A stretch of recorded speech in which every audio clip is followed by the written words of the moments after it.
আসন্ন সমিতির নির্বাচনে সাধারণ সম্পাদক পদপ্রার্থী জননেতা জনাব মুজাম্মেল হকের সমর্থনে আয়োজিত আজকের সভার সভাপতি উপস্থিত বর্তমান সমিতির নেতৃবৃন্দ, সাবেক নেতৃবৃন্দ এবং ব্যবসায়ী ও কর্মচারী ভাই আসসালামু আলাইকুম ওয়া রাহমাতুল্লাহ।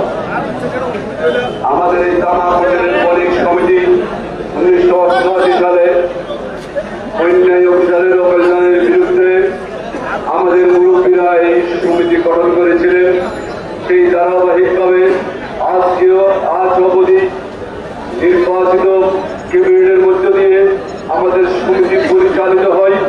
বিগত এই সমিতির প্রতিষ্ঠা লগ্ন থেকে এই পর্যন্ত যারা নেতৃত্ব দিয়ে এখন আমাদের কাছ থেকে চিরদিনের মতো বিদায় নিয়েছেন, তাদের আপনার মাত্রাতে কামনা করে আমার বক্তব্য শুরু করছি। আমাদের মৌলিক সমিতি অত্যন্ত গুরুত্বপূর্ণ। এইখানে 130টির উপরে মার্কেট রয়েছে। জরাজীর্ণ মার্কেট থেকে নতুন মার্কেট, নানান শ্রেণীর ব্যবসা রয়েছে। তাই এই সমিতি অত্যন্ত গুরুত্বপূর্ণ। এই সমিতির নেতৃত্ব অত্যন্ত জটিল এবং কঠিন। এই সমিতির নেতৃত্ব হতে হবে যে কোনো কঠিন সময়ে সামনের কাতারে যারা নেতৃত্ব দেন তাদেরকে নির্বাচিত করতে হবে। আমি আজকে যার সবার সমর্থনে সাধারণ সম্পাদক পদপ্রার্থী অত্যন্ত দক্ষ এবং বিচক্ষণ যুব নেতা আমাদের প্রাণের ছোট ভাই জনাব মুজাম্মেল হকের সমর্থনে আজকের এই সবাই মুজাম্মেল হক নিয়ে দিয়ে একটা কথা বলে আমার বক্তব্য শেষ করব। রাত অনেক গভীর হয়েছে, আপনারা সারাদিন দোকানদারি করেছেন, এবার অনেকেই এখনো রাতের খাবার খান নাই, হয়তো মিটিং শেষ করতে 1টা-2টো বেজে যেতে পারে। আমি আমার একটা প্রোগ্রাম ছিল, প্রোগ্রাম শেষে 4টা প্রোগ্রামে যেতে হবে বিদায় আমার বক্তব্য অল্প কিছুক্ষণের মধ্যে সংক্ষিপ্ত আকারে শেষ করব।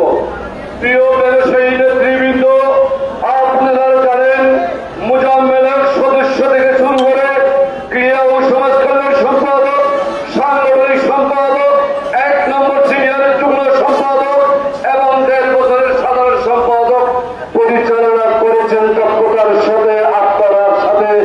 আপনারা সেই বিবেচনায় থেকে আগামীতে তাকে মূল্যবান ভূমিকা দিবেন।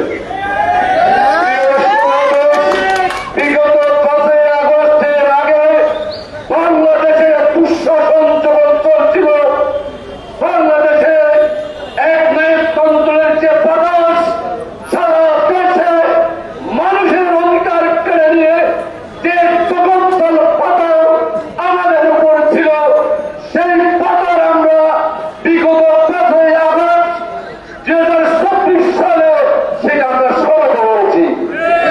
5ই আগস্টের আগে এই আগামী দুঃশাসন পুলিশ লীগের নেতৃবৃন্দরা রিয়াজউদ্দিন বাজার এসে ব্যবসায়ী কর্মচারীদেরকে গ্রেফতার করেছিল।